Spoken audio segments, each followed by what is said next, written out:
back down to take the express. "Hello, Gordon," said a voice. "Remember us?"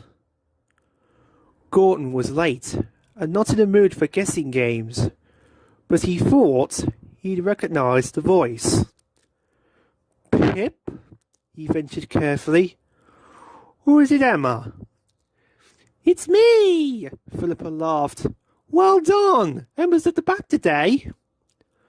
"Why are you here?" asked Thomas. The question was answered at once as the Fat Controller arrived. "Philippa and Emma," the Fat Controller began importantly, "could be very helpful to my railway."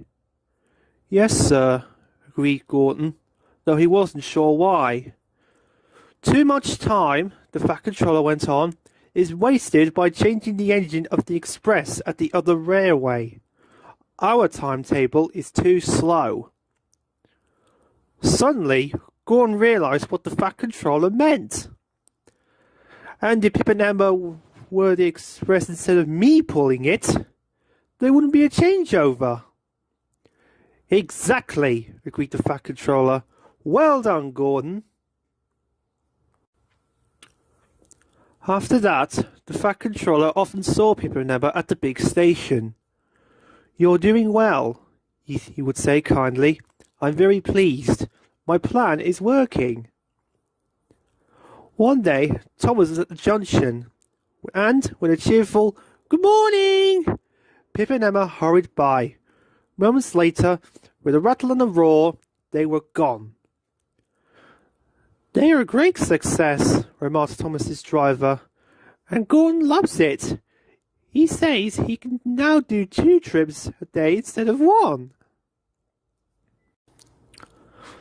A little later, Thomas set off along his branch line with Annie and Clarabelle following cheerfully behind. Today, there was an inspector on Thomas's footplate, so the small space was quite crowded. The inspector was assisting Thomas's fireman for possible promotion. They stopped at the station by the river for Thomas to take on water. While they waited, Thomas saw something white on the rails in front. "What's that?" he asked. Just some old newspaper, I expect," said his driver. "Come on." Just then, Thomas saw a white beak and curl, and a yellow beak appeared. "Stop!" he called. "It's not a newspaper!" Quickly, the driver braked, and the inspector got down. He went to look, and then returned to the cab.